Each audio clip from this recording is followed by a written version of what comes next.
Hello, hello, hello. This is what were we having? It's the 22nd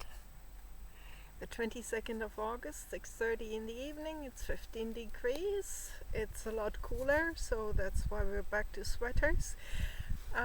We had a much cooler week, but still very, very, very dry.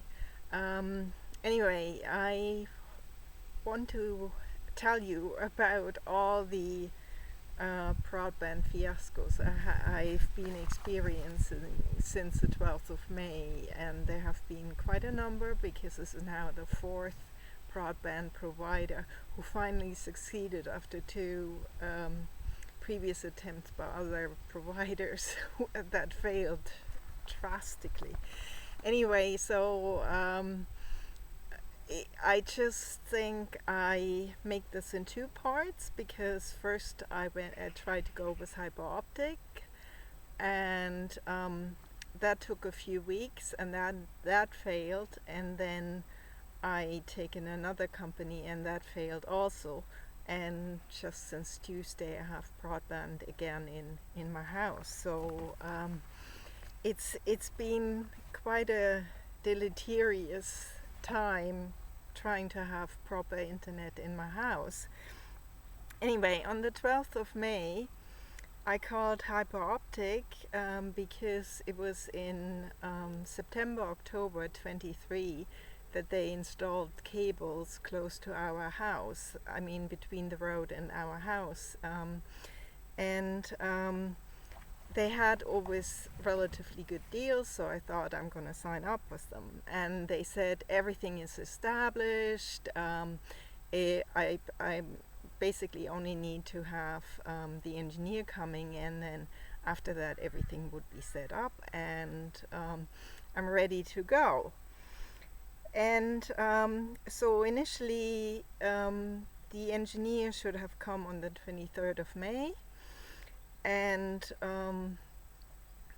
then 5 minutes before the appointment was to start, they sent me an email saying that the appointment was cancelled, and it then was postponed for 1 week, and they apologized heavily and said I would get reimbursement for all the troubles and whatever. So on the 30th of May, the engineer finally showed up, and then it was realized that the outside cables around the house were not properly set yet. So he was only an indoor engineer. So that didn't go forward then. And then on June 3rd, there came other engineers for the outdoors. And so they were just looking around and they said they would let me know then very soon what would happen. And then on the 5th of June, they sent an email that the whole contract was cancelled. And I got a major shock. I mean, out of the blue, I thought by May 12th, after inquiring whether everything was set up around my house and whether everything would be okay for the installation, and they'd taken the direct debit and everything, whether it would go ahead, and they always assured me of this, and then suddenly it's just cancelled. And so it turns out that the cables that were laid in 2023, they weren't laid properly. I mean they're effectively not working. So therefore they would need planning permission again, and then would need to reset the cables, and so to get planning permissions from the council, that would take a while, and in effect it would only affect the 12 households in our double block, and I don't think they actually will do this again. So more or less Hyperoptics cannot operate for our double block house at the moment. And they said that I would get £43.19 as a reimbursement.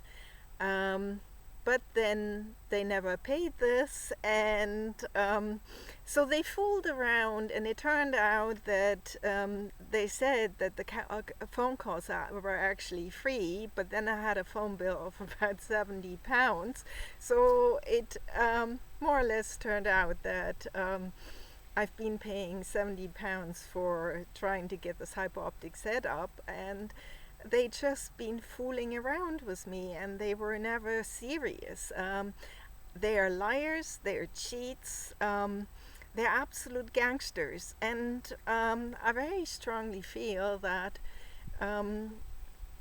the broadband sector is not properly regulated, and right now, because landline phones are going to be abolished, well, they are not going to be working anymore like they used to, and they're going to be set up through computer routers, through Wi-Fi routers, and in the future.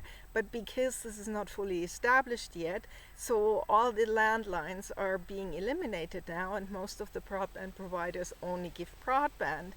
And the funniest thing of all is they want to be just these typical top of the front broadband providers, but then the communications they do is mainly by phone, and then they have eliminated the landline phones for now. This is not very logical, you know. And then we come back to the typical British way of being, which is sophism rather than logical way of progress.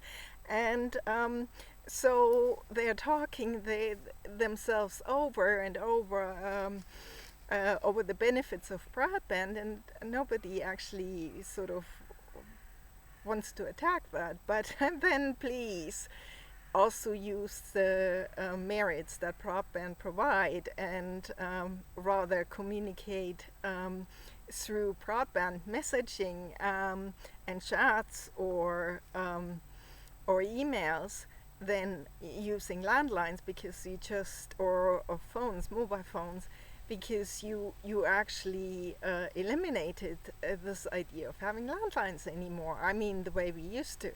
So I find that really quite bothersome. So therefore, I thought I'd make this video, because Hyperoptic really cheats customers, and maybe when they're set up, then everything is nice and good, and the company might be good, you know. But then on top of this, all the people I dealt with by phone, they were all Eastern Europeans.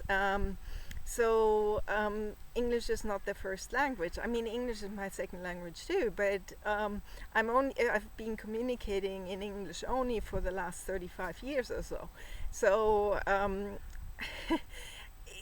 but for them, I think, you know, some English tutorials for level 2 or level 3 would be quite good, you know, because the phone bill wouldn't have been as high than having to eliminate sort of all misunderstandings during the phone calls, and then having all this time for one customer whom you actually don't get just because the company screwed up. You know, it is very easy after you get everything established and set up. You can test them, and before you assure customers that everything is ready, you go and test whether everything is in place, and they didn't do this, you know. And then doing the blame game on the contractors, and that, well, then do get better contractors, you know, because if these contractors are so faulty, there are probably other contractors that do a better job. So maybe you have to pay a little more. But anyway, so I would not recommend Hyperoptics. And they're a pretty lousy company, but I'm gonna make a second video and about the second company I tried to get broadband with was just actually it was a lot more destructive than Hyperoptic was. So I'm just gonna close this video off and then make a second video about Pop Telecom. So talk to you in a minute.